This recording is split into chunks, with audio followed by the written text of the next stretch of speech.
This is the second video now covering the lower extremities and common referral patterns so that I can share these with you as needed without needing the references. Again, this is from Travell and Simons, a well-established reference. Okay.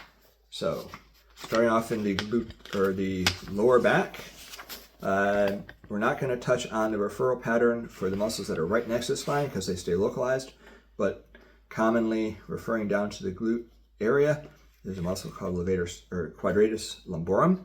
It helps hike the hip and side bending. It is its own group. Moving out to the hip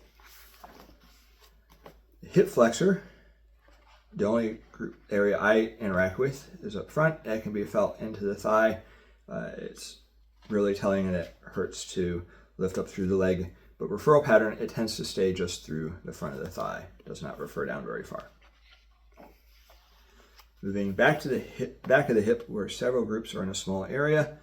For glute medius, a strong hip abductor, it really does have 3 different zones with different referral patterns that are confused for being lower back. So a lot of people will have complaints along this line, but they'll feel it at their back or farther down on the glute area.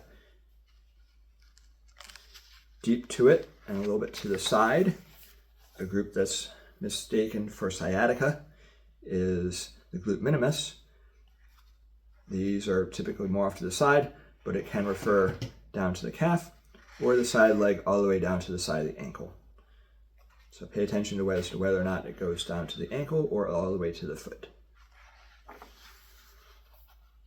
Lower than the glute minimus is the piriformis.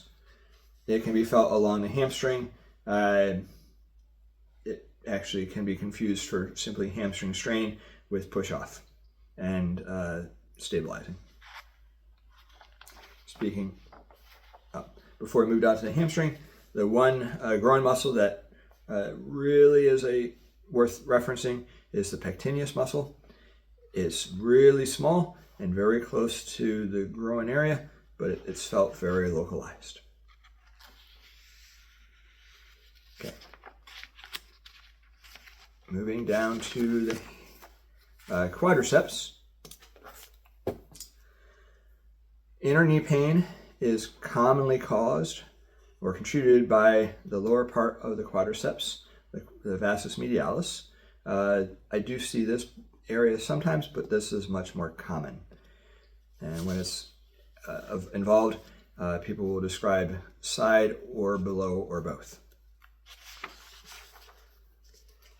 The vastus lateralis is commonly confused for iliotibial band because when it's involved, it refers along the entire area.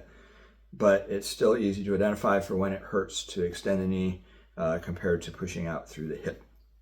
But that is, as you can see, there are a lot of zones along that area. Okay, moving to the hamstrings. Most of the hamstring bundles are in the lower half, but it can refer up or down. Here and there I will see some upper bundles, but lower is much more common, as this reference shows. Moving down to the lower leg, we have the anterior tibialis, which actually refers to the top of the foot, sometimes the toe. I see the top of the foot much more often than I see the big toe for where I get to interact with patients or clients. For side ankle pain, the fibularis or peroneus muscles run along the side of the leg, but the sensation or irritation is on the side of the ankle or sometimes the front side of the ankle and foot. The other group that I really commonly see that gets confused for something else is the lower soleus, the deep calf muscle. It will be felt along the Achilles or underneath the foot, commonly misunderstood as plantar fasciitis or Achilles tendonitis.